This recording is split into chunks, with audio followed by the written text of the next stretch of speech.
নমস্কাৰ বন্ধু বান্ধৱীসকল, দুপৰীয়া ভাত খাজ ৰান্ধিবলৈ লৈছোঁ। এফালে লোকেল কুকুৰা মই ধুনীয়াকৈ ধুই মেলি ৰেডি কৰি লৈছোঁ। মাংসকণ এয়া লৈছোঁ, আলু 3টা, পিঁয়াজ 3টা ডাঙৰ চাইজৰ, আৰু নহৰু, আদা, বিলাহী। আজি আকৌ ৰান্ধিম মই স্কচৰ লগত। এফালে স্কচ আনি লৈছোঁ, ধুনীয়াকৈ ৰেডি কৰি লওঁ। আপোনালোকে কিন্তু শেষলৈকে ভিডিঅ'টো চাব দেই। আৰু মোৰ ৰেচিপিবোৰ চাই কেনেকুৱা পাইছে বাৰু? যদি ভাল পাইছে প্লিজ ছাবস্ক্ৰাইব কৰিবলৈ পাহৰি নাযাব। আহকচোন ভিডিঅ'টোৰ মাজলৈ আগবাঢ়োঁ। এতিয়া প্ৰথমতে মছলাকণ ভাজি লওঁ।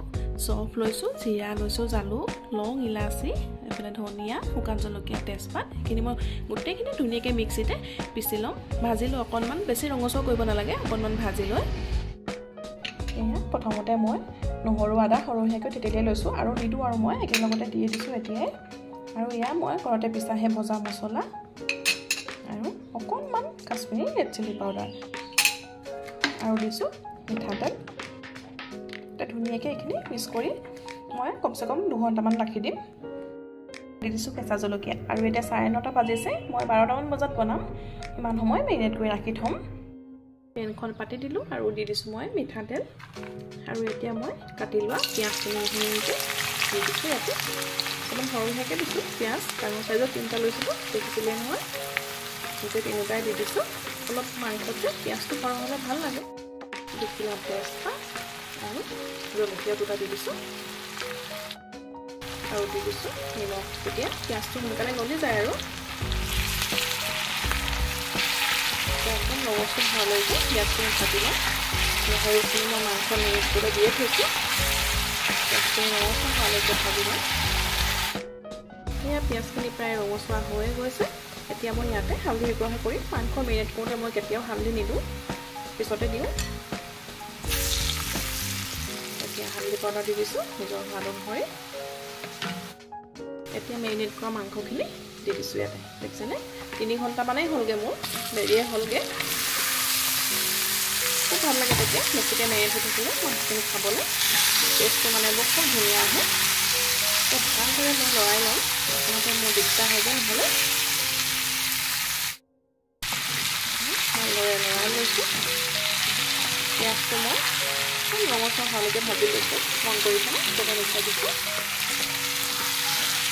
এতিয়া অকণমান সময় ভাজি খাম। 10 মিনিটমান ভজাৰ পিছত দেখিছেনে তেল ওলাইছে। এতিয়া মই ইয়াতে বিলাহী দি দিছোঁ এটা। এতিয়া আকৌ বিলাহীখিনি গলালৈকে মই ভাজি লওঁ।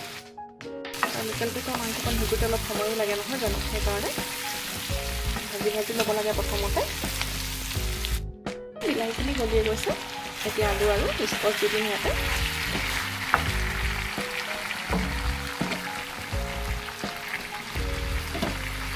স্কচ এটাই ব্যৱহাৰ কৰিছোঁ মই, বেছি দিলেও বেয়া লাগে।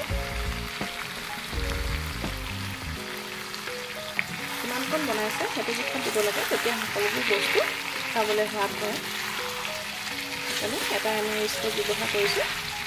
এতিয়া অকণমান সময় আকৌ ঢাকি দিম।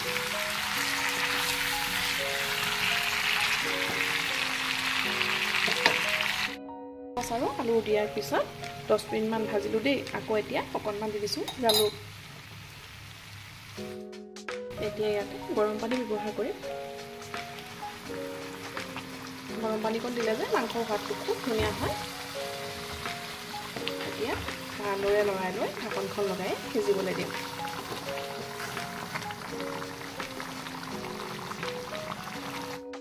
এয়া মোৰ মাংসকণ ৰেডি হৈ গৈছে। আধা ঘণ্টামানৰ পিছত, আধা ঘণ্টামান উতলাইছোঁ আৰু ভিডিঅ'টো দীঘল হৈ যায় যে সেইকাৰণে দেখুওৱা নাই। আৰু এতিয়া একেবাৰে শেষত ধনিয়া দি দিছোঁ আৰু আমি ভাজি লৈছিলোঁ যে মছলা, তাৰে মছলা অকণমান দি দিছোঁ। খুব ভাল লাগে তেতিয়া গোন্ধটো। এতিয়া 10 মিনিটমান সময় ঢাকি থৈ দিম। তাৰপৰা মই চফ কৰি দেখুৱাই আছোঁ আপোনালোকক। আৰু ইয়াত 10 মিনিটৰ পিছত মাংসকণ চাওকচোন কিমান ধুনীয়া হৈ আছে, সেইকাৰণে আপোনালোকক অকণমান দেখাই থ'লোঁ। আজি লোকেল কুকুৰা মাংস ৰেডি হৈ গ'ল। কেনেকুৱা লাগিছে জনাবলৈ নাপাহৰিব। যদি ভাল লাগিছে প্লিজ ছাবস্ক্ৰাইব কৰিবলৈ পাহৰি নাযাব। আৰু এনেদৰে এবাৰ বনাই খাই যাবচোন, খুব ভাল লাগে খাবলৈ। আজিলৈ আহিছোঁ, আকৌ এটা নতুন ভিডিঅ'ৰ সৈতে লগ পোৱাৰ আশাৰে। ধন্যবাদ।